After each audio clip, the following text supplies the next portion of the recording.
Pemirsa, sepekan terakhir kasus COVID-19 di sejumlah wilayah meningkat tajam, tidak terkecuali di ibu kota Jakarta. Bus sekolah yang sejatinya difungsikan untuk antar jemput siswa dialih-fungsikan untuk mengantar pasien ke rumah sakit. Tidak jarang sopir harus mengantar pasien 24 jam akibat tingginya permintaan dari puskesmas. Lantas apa kata warga terkait hal ini?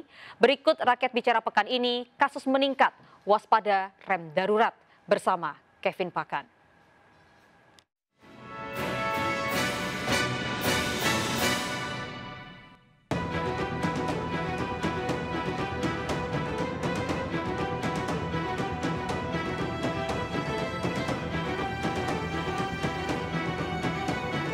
Pemirsa, dalam sepekan terakhir, Indonesia 2 kali mencatatkan rekor penambahan kasus harian COVID-19. Jawa Tengah dan DKI Jakarta tercatat menjadi 2 provinsi penyumbang terbesar di tanah air. Beragam upaya penyelamatan warga terus dilakukan, termasuk mengubah bus sekolah menjadi ambulans darurat pengantar pasien COVID-19. Lantas, apa kata warga terkait penambahan kasus COVID-19 yang terus meningkat? Lalu bagaimana perjuangan pahlawan kemanusiaan dalam perjuangan memerangi pandemi?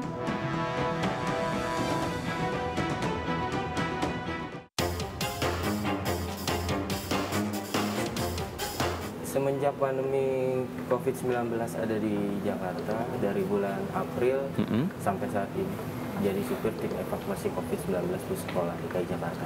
Nah, ini biasanya kalau Mas mulai mengantar pasien, ini biasanya dari jam berapa sih? Kalau kita nggak nentu karena kita 24 jam, tapi rata-rata di atas jam 8 pagi. Kalau selesainya biasanya sampai jam berapa? Selesainya kita nggak nentu. Gitu. Nggak nentu, ya? Kadang sampai benar-benar larut malam, sampai jam 3 pagi.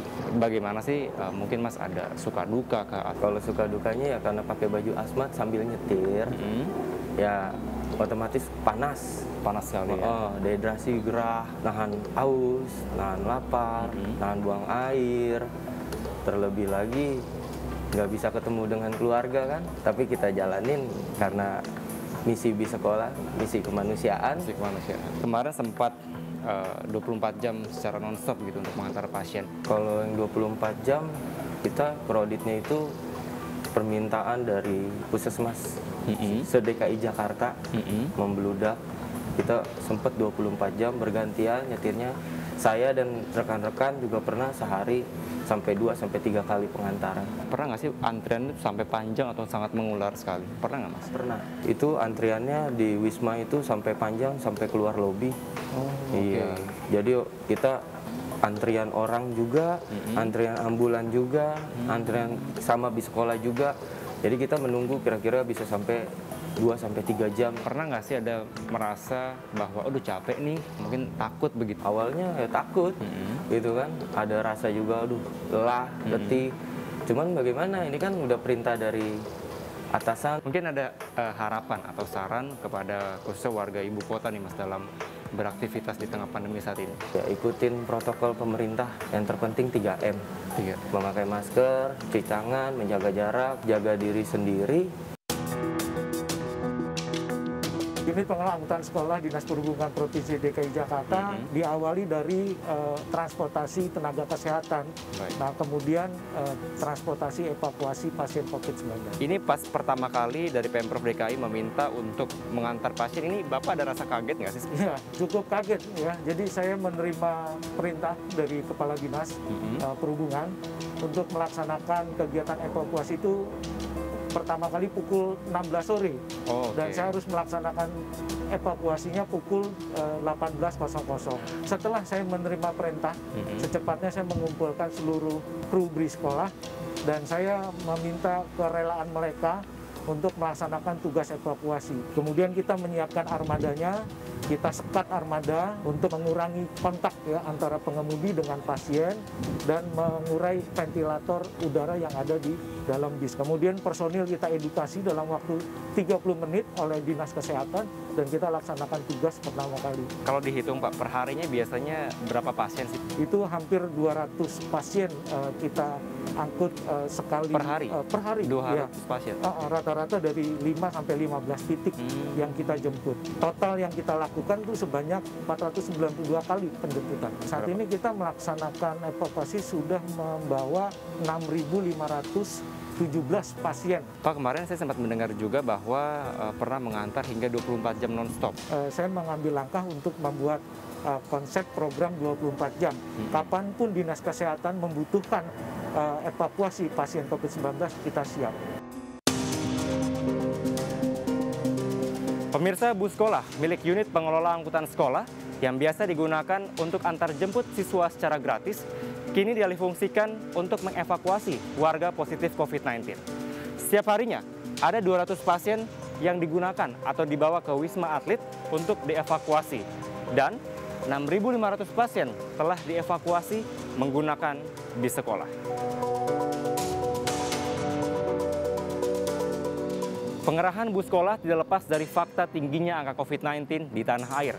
Dalam sepekan terakhir, Indonesia 2 kali mencatatkan rekor tertinggi penambahan kasus COVID-19, yakni pada Jumat 27 November 2020 sebanyak 5.800 kasus lebih, dan Minggu 29 November 2020 yakni sebanyak 6.200 kasus lebih.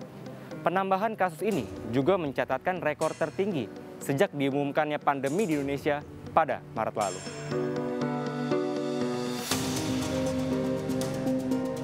Dari 34 provinsi, Jawa Tengah dan DKI Jakarta menjadi 2 provinsi penyumbang kasus harian terbanyak. Yang semakin saya lihat di depan mata dan lingkungan, masyarakat yang kita lihat itu menganggap virus ini tuh ya semacam kayak bodo amat lah gitu, udah gak peduli banget kayaknya. Yang saya takutin penularannya itu lebih cepat. Banyak yang masih kerumunan sih di jalan-jalan gitu. Mereka yang masih pada di tempat-tempat wisata itu kayaknya belum mengikuti protokol yang ada. Bisa dikatakan masyarakat cuek nggak sih sekarang atau acuh-acuh nggak sih gimana? Terlalu menyepelekan sih menurut saya. Jadi makin lama tuh makin meningkat angkanya. Kurang sadarnya akan kesehatan dia. Mungkin salah satu keluarganya belum ada yang kena kali ya kalau menurut saya. Mungkin menurut dia tuh ini penyakit masih jauh nih buat di saya gitu. Karena keluarga saya masih aman-aman aja gitu. Virus corona ini tidak pernah jenuh gitu untuk menjangkit kita. Tanggapannya melihat hal ini bagaimana? Semua sih tergantung sama diri sendiri, berbalik ke diri sendiri ya. Kalau dianya sendiri nggak sadar ya gimana untuk nyadarin orang lain.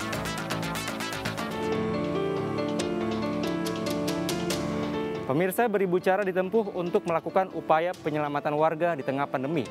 Mengubah bis sekolah menjadi kendaraan antar jemput pasien COVID-19 merupakan segelintir cara yang dapat dilakukan untuk menyelamatkan nyawa karena keselamatan rakyat merupakan hukum tertinggi. Satu hal yang perlu diingat dengan pasti, bahwa kejenuhan akan pandemi tidak seharusnya menjadi alasan kita untuk abai terhadap penerapan protokol kesehatan. Mengingat virus yang hingga hari ini tak pernah jenuh menjangkit ratusan ribu warga. Demikian Rakyat Bicara pekan ini bersama saya Kevin Pakan dan juru kamera Sutrisno dan Dipo Andi Muharom. Sampai jumpa pada Rakyat Bicara pekan depan.